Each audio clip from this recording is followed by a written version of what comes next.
আসসালামু আলাইকুম। আজকে রান্না করব হাঁসের মাংস। তো রান্না করার জন্য প্রথমে তেলটা গরম করে নিয়েছি। এখানে হচ্ছে বেশি করে পেঁয়াজ দিয়েছি আর দিয়েছি গরম মশলা, দারচিনি, এলাচ আর হচ্ছে তেজপাতা আর একটা বড় কালো এলাচ। ব্যাস পেঁয়াজটাকে একটু হালকা করে ভেজে নিব আর এটা ভাজতে ভাজতে এখানে হচ্ছে একটা মশলার পেস্ট তৈরি করে নেব। তো প্রথমে হচ্ছে এখানে আদা, রসুন, জিরা, ধনিয়া একসাথে পেস্ট করা আর সাথে পেঁয়াজও ছিল। তারপর হচ্ছে স্বাদ মতো লবণ আর হচ্ছে মরিচের গুঁড়া একটু বেশি করে দিয়েছি। হাঁসের মাংস কিন্তু ঝাল ঝাল খেতে ভালো লাগে।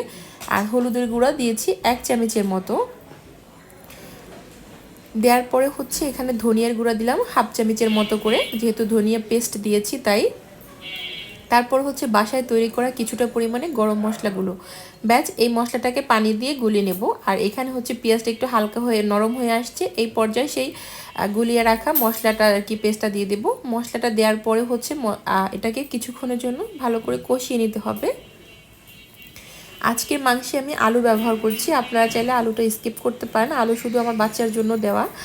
তো এই তো দেখতে পাচ্ছেন মশলা থেকে হালকা তেল ছেড়ে আসছে। আমি আরও কিছুক্ষণ এটাকে ঢাকনা বন্ধ করে ভালো করে সিদ্ধ করে নেব, যখন তেলটা একদম ফুললি উপরে চলে আসবে। তো দেখতে পাচ্ছেন একদম সব তেলগুলো উপরে চলে আসছে আর মশলাটা সুন্দর করে কষানো হয়ে গেছে। এই পর্যায়ে হচ্ছে আমি একটু নেড়ে চেড়ে ধুয়ে পরিষ্কার করে রাখা হাঁসের মাংসগুলো দিয়ে দেবো।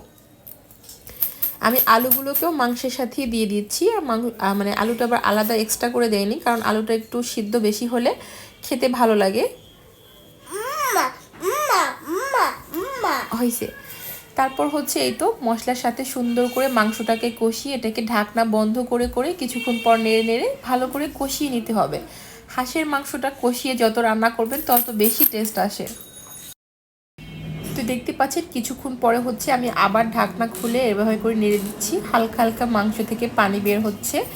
তো আবার ঢাকনা খুলে এখন হচ্ছে দেখতে পাচ্ছেন অনেকটা পরিমাণে মানে পানি বের হয়ে আসছে। তারপর হচ্ছে আমি এখানে গরম করে পানি দিলাম। গরম পানি দিলে তাড়াতাড়ি সিদ্ধ হয় মাংসটা আর খেতেও ভালো লাগে। যে কোনো মাংসের রান্নার ক্ষেত্রে পানিটা ফুটিয়ে দিবেন, তাহলে দেখবেন আপনার রান্নাটা খুব শর্টকাটে তাড়াতাড়ি হয়ে যায় আর কি। তো এই তো একটু বেশি করে পানি দিয়ে দিয়েছি, দিয়ে হচ্ছে ঢাকনা বন্ধ করে এটাকে ভালো করে সিদ্ধ করে নিতে হবে। আর হাঁসের মাংসে একদম ভুনা ভুনার থেকে একটু হালকা ঝোল রাখলে খেতে ভালো লাগে। তারপর হচ্ছে আমি আরও একবার নেড়ে দিয়েছি। যারা মাংসের ভিতরে মশলা একদমই সহ্য করতে পারেন না, তারা হচ্ছে এভাবে করে মাংসের মশলাটা সুন্দর করে কষানো হয়ে গেলে উঠিয়ে নেবেন, তাহলে আর খাবার সময় ওই মশলাগুলো মুখের ভিতর পড়ে না আর খেতেও খারাপ লাগে না। আর এই তো মাংসের ঝোল হচ্ছে এরকম মাখা মাখা করে নিয়েছি। আমার মাংসটা আমি এতটুকুই ঝোল রেখেছি। তো ভিডিওটা কেমন লাগলো অবশ্যই কমেন্ট করে জানাবেন। যদি ভালো লেগে থাকে লাইক, কমেন্ট, শেয়ার দিয়ে পাশে থাকবেন আর অবশ্যই চ্যানেলটিকে সাবস্ক্রাইব করে দিবেন। আল্লাহ হাফিজ। আবার নতুন কোনো রেসিপি নিয়ে চলে আসবো। আর সবাইকে মাহে রমজানের শুভেচ্ছা।